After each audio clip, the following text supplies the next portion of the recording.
बिस्मिल्लाहिर्रहमानिर्रहीम। खातिन हज़रात, मैं हूं अख्तर अब्बास और आप सबको मेरा सलाम पहुँचे। जिस तरह हर सिक्के के दो हिस्से होते हैं, दो रुख होते हैं, इसी तौर पे हर कहानी के, हर ताल्लुक़ के भी दो रुख होते हैं। हम तक जो रुख पहले पहुँचता है, हम सारे ही आमतौर पर उसके साथ खड़े हो जाते हैं। यानी शिकायत करने वाला गलत हो या दुरुस्त हो, हम आमतौर पे उसकी सुनते हैं और दूसरा बेचारा बाद में फिर वजाहतें करता है और हम उसकी तब भी मान के नहीं देते, और ये हमारा मामूल है। इस वजह से घरों में बहुत सारी बदमज़गी भी होती है, ख़राबी भी होती है, नाखुशी भी होती है। मिसेस मुसर्रत अलियास वो कहती हैं कि मेरी बहू ने घर को नाखुशी से भर दिया है और किसी से बोलती नहीं है। नंबर 2, कोई काम नहीं करती। नंबर 3, किचन की कोई ज़िम्मेदारी नहीं लेती। मुझे बताइए, मैं अपने आप को इस तकलीफ़ से कैसे निकालूं? अच्छा खातिन हज़रात, सिर्फ बहुओं की शिकायतें नहीं हैं।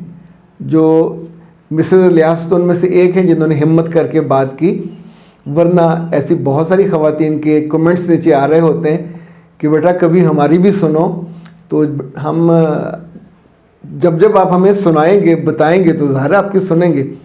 अब ये जो सवाल मिसेस मुसर्रत अलियास का, इनफैक्ट अगर हम इसको तसव्वुर कर लेते हैं कि बहुत सारे घरों का ये मसला है कि जब बहू तंग करे तो क्या करें, तो आज हम इसी पे बात कर लेते हैं। लाइक मेरा जो नुक्ता निगाह है इस वाले मामले में कि जब बहू तंग करने लगे तो फिर उसको कैसे हैंडल किया जाए। इसके कई पहलू हैं। कौन सी बहुएं हैं जो तंग करती हैं? ये हो सकता है कि वो नासमझ हो, ये हो सकता है कि वो छोटी उम्र की हो और इनोसेंट हो, ये हो सकता है कि आपके बेटे ने ही उसको इतना सर पे चढ़ा लिया हो कि वो उतरने पे तैयार ना, और वो जानती हो कि जहाँ भी मेरी कोई कमी कोताही सामने आएगी तो मेरा मियाँ एक सद्दे सिकंदरी बन के सामने खड़ा हो जाएगा और मुझे बचा लेगा। अच्छा, दूसरी बात ये है कि जो चौथा पहलू इसमें, बाज़ लड़कियों को दिल रखना ही नहीं आता। बाज़ तन्हाई की मारी हुई, बाज़ एहसास कमतरी की मारी हुई, और बाज़ को अपने माँ बाप के बड़े होने का ज़ोम मार जाता है।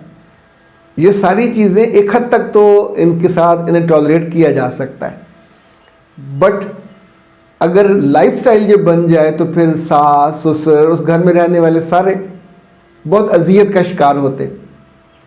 अब रोज़ ना डांट सकते हैं, लड़ सकते हैं। ऐसी बहुत सी लड़कियां हैं जो घरों से, अपने कमरों से निकलती ही नहीं है, किसी काम में वो हिस्सा नहीं डालती। घर में कोई मेहमान आए हों, घर में कोई खाना पकना हो और 100 तरह के काम होते हैं, तो उनमें उनकी जो शेयरिंग है वो ऑलमोस्ट 0% होती है। पर ये लड़कियां कम हैं सही, ऐसा नहीं है कि हम इसका इनकार कर दें। अब ऐसे में इसका हल क्या है? तो हल में जो 4 चीज़ें मैं सजेस्ट कर रहा हूँ, उसमें पहला तो ये कि इनको सिखाने की कोशिश की जाए प्यार से, उन्हें अपना बनाने की कोशिश की जाए। घर के बाहर, घर के अंदर कुछ ऐसे मोमेंट्स इकट्ठा गुजारने के लिए उनको बाकायदा बुलाया जाए, बिठाया जाए। अपने घर की गपशप हो, उनके घर की गपशप उससे सुनी जाए, यानी टेम करने की कोशिश की जाए। ये कोशिश भी आमतौर पे कामयाब रहती है। एक दफ़ा नहीं, इसे कई दफ़ा आप दोहराते हैं, जहां आप अपने बेटे की बातें, बचपन की बातें बताते हैं, अपने बहन भाइयों की बातें बताते हैं, हंसते हैं, खेलते हैं, तो थोड़ा जो अजनबियत है वो कम हो जाती है। आमतौर पे बच्चियां इतनी अजनबियत अपने ऊपर नहीं ओढ़ती, लेकिन कुछ ऐसे केसेस होते हैं जहाँ ये करती हैं।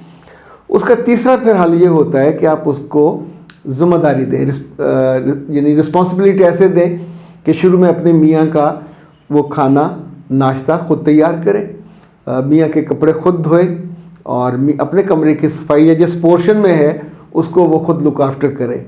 और ये शादी के हफ्ता 10 दिन के बाद ये ज़िम्मेदारी दे देनी चाहिए। बहुत लंबा जो हनीमून पीरियड है उसमें भी बाज़ वक्त ख़राबी पैदा होती है।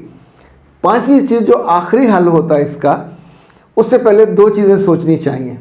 क्या आप इतने तंग आ गए हैं कि आप उसको अलग कर दें? क्या अलग करने के बाद आप अपने बेटे से दूरी अफोर्ड कर सकते हैं? यानी इतने बरसों से 22, 24, 26 बरस आपने बेटे को अपने साथ आंखों के सामने रखा, और अब जब उसका ख़ानदान बना और बढ़ने का इम्कान है तो उसे आप अलग कर दें, तो ये अपने दिल से पूछ लीजिए, दिल इस पे आमादा है। अगर इस पे आमादा है कि अलग नहीं करना, तो फिर दो ऑप्शन हैं। पहला ऑप्शन, इसी जो सूरत हाल पे आप अपने आप को कायल कर लीजिए, बेटा रहेगा, बहू कुछ नहीं करेगी। और जो उसमें अक्लमंदी या ट्विस्ट हो सकता है कि आप लोग उसी घर में रहते हुए बेटे को ऑन बोर्ड करें और प्यार से शिकायत नहीं करनी कि मेरे बच्चे ये हो रहा है, हफ्ता 10 दिन तो गुजर गया, महीना भी गुजर गया, पर अब इस तरह नहीं चल पाएगा। तो दो ऑप्शन हैं, या तो घर का काम सारा बांट लिया जाए, एक को नाश्ता मिल जाए, एक को दोपहर का खाना मिल जाए, रात का मिल जाए, बर्तन धोने का, सफाई का, जो घर के टास्क होते हैं।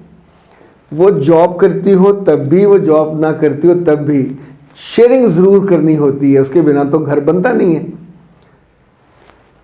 अच्छा, इसी में एक जो काबिल अमल हल होता है वो ये कि आप उसके पोर्शन का किचन अलग कर दीजिए और उसका खाना, नाश्ता, सारी चीज़ें ही वो खुद बनाए। नहीं बनानी आती तो सीखे, आपसे सीखे, अपनी अम्मा से सीखे। जिन जिन घरों में मिसेस मुसर्रत लिया साहिबा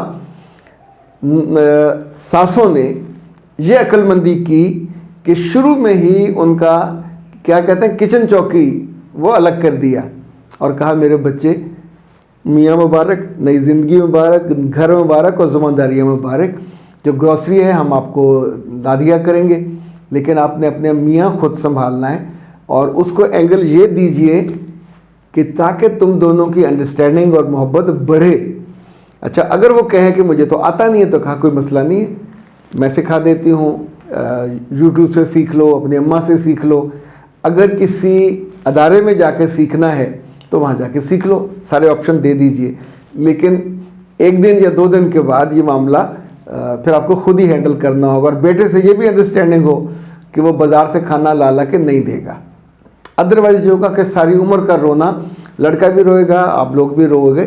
सो आखिरी पर ये होता है जब बिल्कुल सर से पानी गुज़र जाए और कोई चीज़ पॉसिबल ना हो, तो फिर इनको अलग कर देते हैं, अपने कहीं करीब कर दें, दूर कर दें, जहाँ आसानी हो तो वहाँ जाके फिर लड़की की अम्मा खुदा के उसको सिखाए, लड़की वहाँ जाके सीखे या किसी इदारे में जाके सीखे। रोज़ बदमज़ा खाना लड़की खुद भी नहीं खा सकती, रोज़ कच्ची चाय वो खुद भी नहीं पी सकती, और रोज़ गंदे बर्तनों का ढेर एक वक्त आता है जब खुद आपकी आंखें उसको देखना पसंद नहीं करती। सो ज़िंदगी आपकी एक स्मूथ लेवल पे चली जाएगी। ये तब है जब बहुएं या बहू आपकी ना सुने, आपके घर में मिक्स ना होना चाहे और ज़िम्मेदारी लेने पे आमादा ना हो। तो फिर ये जो हल हैं ये आजमाए हुए हैं, आजमूदा हैं, एंड इट वर्क्स। तो ऐसे में फिर without any hesitation go for these solutions. Akhtar Abbas को दीजिए इजाज़त। अस्सलाम वालेकुम।